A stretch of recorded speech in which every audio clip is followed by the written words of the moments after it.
Salut! On se parle rapidement des duels de la deuxième voix. Je réalise que j'aurais pu faire ça en une vidéo avec les duels de la voix, mais bon, hein, j'ai décidé de faire ça séparément, donc on va y aller comme ça encore pour... il reste, je pense, un épisode par la suite pour la personne qui va gagner la deuxième voix. Donc, voici nos duels. On a commencé avec Audrey-Anne et Livia. Elles ont chanté Run to You. Ce que j'ai noté, je trouve que la gestuelle de Audrey-Anne était moins assumée.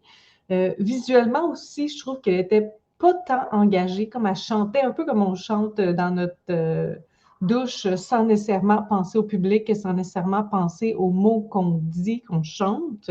J'ai trouvé que Livia, elle était beaucoup plus groundée, mais les deux avaient beaucoup de gestuels superflus. Donc, je pense que c'était pas nécessaire d'en mettre autant. Je pense que c'est plus important de savoir ce qu'on chante et de le livrer avec la voix qu'avec les gestes. J'ai trouvé que c'était quand même deux performances assez timides.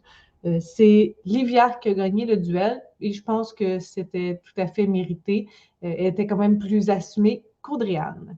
Le deuxième duel opposait Olivier et Sébastien. Ils ont chanté une vieille chanson, Je m'en veux.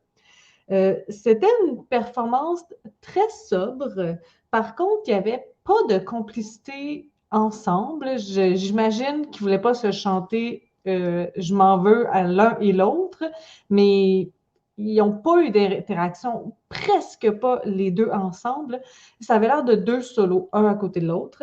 Et en plus, les deux avaient les yeux fermés presque la totalité de leur performance. Donc, pas beaucoup d'engagement envers le public, pas beaucoup d'engagement l'un envers l'autre.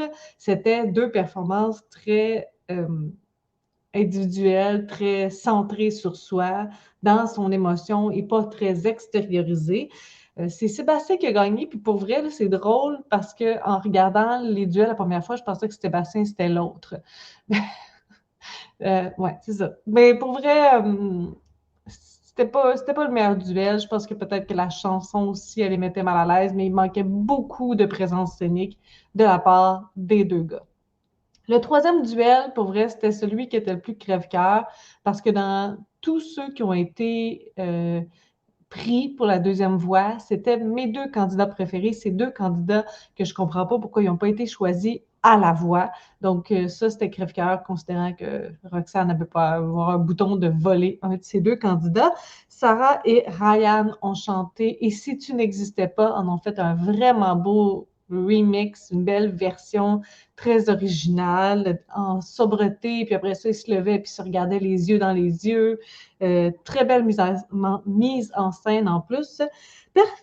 Personnellement, dans cette performance-là, j'ai préféré la sobriété de Ryan. Ryan me fait quelque chose, vraiment, là, ça me trouble. En face à face, il la regardait. Sarah fuyait beaucoup du regard, donc elle ne regardait pas nécessairement Ryan alors que il était en face à face. Lorsqu'elle était assise, elle avait les yeux qui étaient un peu partout, tandis que Ryan avait le regard focus. J'ai préféré la performance de Ryan. Euh, en fait, Roxane, les points pour lesquels elle a choisi Sarah, c'est les points pour lesquels j'aurais choisi Ryan. Donc, un peu triste quand même parce que c'était deux grands candidats et j'étais triste de perdre l'un des deux, ben, de perdre. C'est une façon de parler. Donc, voilà pour les duels de la deuxième voix. Et de ce que je comprends, parmi les trois, il va y avoir une seule voix qui va gagner à la fin. Donc, entre Livia, Sébastien et Sarah. Ah, c'est les trois d'en bas. Je ne sais pas si c'était organisé comme ça, mais c'est les trois d'en bas qui ont gagné leur duel. Donc, à voir pour le dernier épisode. Si j'avais une prédiction à faire, je dirais peut-être Sarah qui va gagner. Peut-être bien. Alors, on s'en reparle pour le prochain épisode. Bye!